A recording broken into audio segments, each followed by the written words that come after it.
Sedang viral pamer hodam di sosial media. Banyak para remaja memamerkan kesaktian dari para hodamnya. Entah digunakan untuk apa, namun viewer yang menonton konten mereka cukup banyak loh sahabat muslim. Tak hanya hodam berbentuk kesaktian, ternyata hodam pun bisa disimpan melalui media boneka yang disebut dengan spirit doll. Boneka ini konon dikenal menyimpan hodam dengan wujud anak kecil. Para pemilik spirit doll ini mengaku selain untuk melindungi, spirit doll juga digunakan sebagai media penyembuhan. Orang yang mau berobat, lunas apa ya sih? Oh, kamu terima pasien gitu ya? Iya. Kasih makan, kasih minum. Ini kan permennya kan udah dimakan, dikulum-kulum. Sarinya udah nggak diambil. Oh, jadi bening di bawahnya. Iya, taruh lagi. Oh, marah. Anaknya marah, guys. Bicara mengenai hodam, kira-kira apakah Rasulullah memilikinya? Jawabannya tentu saja tidak. Namun Rasulullah memang memiliki korin atau jin pendamping di dalam dirinya. Namun atas izin Allah, korin milik Rasulullah telah ditaklukkan dan telah memeluk agama Islam.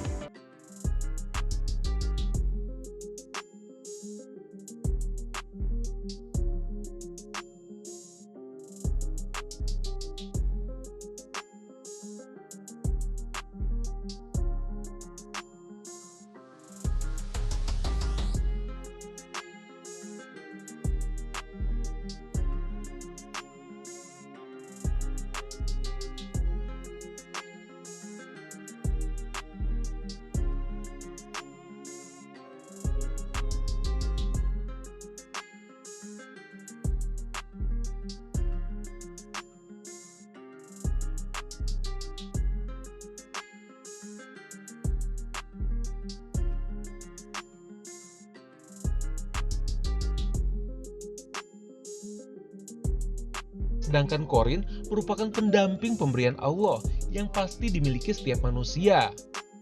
Korin atau pendamping ini berbentuk jin dari kalangan iblis, yang setiap kelahiran anak manusia, Allah pasti ciptakan satu korin kepadanya, yang akan mengikutinya dari lahir hingga manusia tersebut wafat. Tugas korin adalah menyesatkan manusia, agar manusia terjerumus di dalam laknat Allah layaknya iblis.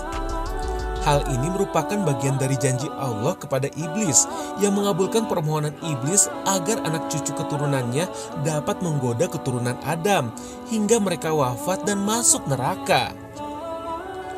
Iblis juga meminta kepada Allah agar korin keturunannya diberikan rumah. Oleh karena itu, Allah mengizinkan korin bersemayam dan tinggal di dalam darah serta hati manusia. Itulah sebabnya bila kita berbuat dosa seakan-akan ada yang membisikkan di hati kita, layaknya suara hati. Dan suaranya mirip kita. Boleh jadi itu adalah korin yang sedang menjalankan tugasnya. Karena sejatinya korin memang kembaran kita yang sangat mirip dengan kita. Mulai dari suara, bentuk fisik, sampai kebiasaan kita, semuanya mirip layaknya fotokopi dari diri kita sendiri. Bedanya umur mereka kekal hingga kiamat, sama seperti nenek moyangnya yaitu iblis. Jadi bila seorang manusia meninggal, maka korin pendampingnya akan tetap hidup hingga Allah mematikannya. Bila kita melihat seseorang yang sudah meninggal bergentayangan, boleh jadi itu adalah si korin yang melakukan aktivitas seperti orang yang sudah meninggal tersebut.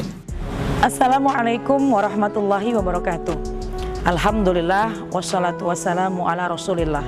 Rabbi syrah li sadri wa yassir li amri wahlul uqdatam min lisani yafqahu qawli. Shadaqallahul adzim. Khadam. Ya, mungkin di antara kita sangat terbiasa telinga kita mendengar khadam. Apa sih yang dimaksud dengan khadam? Khadam ini maknanya adalah pendamping atau yang membantu, ya. Dan yang dimaksud dengan khadam di sini adalah khadam di mana yang membantu atau yang mendampingi dari makhluk yang gaib. Nah, adapun makhluk yang gaib di sini ada dua kategori. Yang pertama gaib secara positif dan yang kedua gaibnya negatif.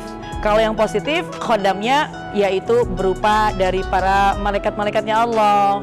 Dan apabila khodam yang negatif, tentunya ini ada unsur setan atau jin yang ada di sana. Naudzubillah min dzalik. Nah, tentunya keduanya ini harus sangat kita perhatikan nih, karena sangat berpengaruh dalam kehidupan kita sehari-hari. Kenapa? Karena mereka itu adalah khadam, adalah pendamping. Nah, yang namanya pendamping tentunya menjadi penjaga ya. Kalau yang menjaganya adalah malaikat, tentunya untuk mendapatkan khadam dari makhluk gaib dari malaikat, tentunya ini bisa digapai, bisa didapat apabila kita ini semuanya menariknya dengan zikrullah. Kita kembalikan semua kepada Allah, karena malaikat-malaikat Allah ini adalah berkaitan dengan kebaikan-kebaikan yang kita harapkan. Pendamping kita, khadam kita, yaitu adalah dari para malaikat-malaikatnya Allah, yang dimana bisa melindungi kita, bisa menjaga kita. Dan yang harus kita hindari apabila khadam yang ada pada diri kita ini berbentuk gaib yang unsur negatif, yaitu bisa dari jin atau setan ya. Naudzubillah min dzalik. Kenapa? Karena bisa membawa dampak juga yang sangat buruk kepada kita. Karena begini, yang namanya khadam, mereka-mereka itu adalah pendamping kita, mereka-mereka itu adalah, mohon maaf, mungkin mendampingi kita. Satu masa pasti mereka juga akan mengharapkan balasan kebaikan dari kita ya. Kalau kita mendapatkan kemanfaatan dari mereka sebagai khadam kita, nah tentu satu masa mereka juga akan mengharapkan balasan kebaikan dari kita. Kalau khadamnya malaikat, tentu kita bisa memberikan dengan zikir kepada Allah, dengan kita mendekatkan diri kepada Allah, dengan kita beribadah kepada Allah, cukup. Yang insya Allah hidup kita akan baik-baik saja dan akan membawa dampak positif buat kita. Tapi ini yang dikhawatirkan, kalau khadamnya, mohon maaf, naudzubillah min dzalik, berbentuk setan atau jin. Yang dikhawatirkan harapannya mereka adalah justru membahayakan kita. Naudzubillah min dzalik. Dan rasanya kita juga tidak asing ya apabila ada khadam yang berbentuk gaib dari jin atau setan yang bahkan membahayakan pada dirinya sendiri. Naudzubillah min dzalik. Lalu bagaimana? Apa yang harus kita lakukan? Tentu yang kita inginkan adalah pendamping kita dari makhluk gaib, yaitu para malaikat-malaikatnya Allah, atau yang sesuai Allah ridha.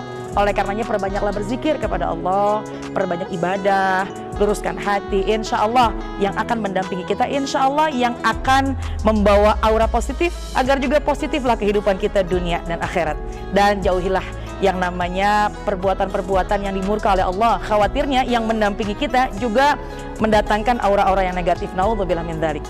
Mudah-mudahan kita bisa mendapat hikmah dari semuanya. Assalamualaikum warahmatullahi wabarakatuh.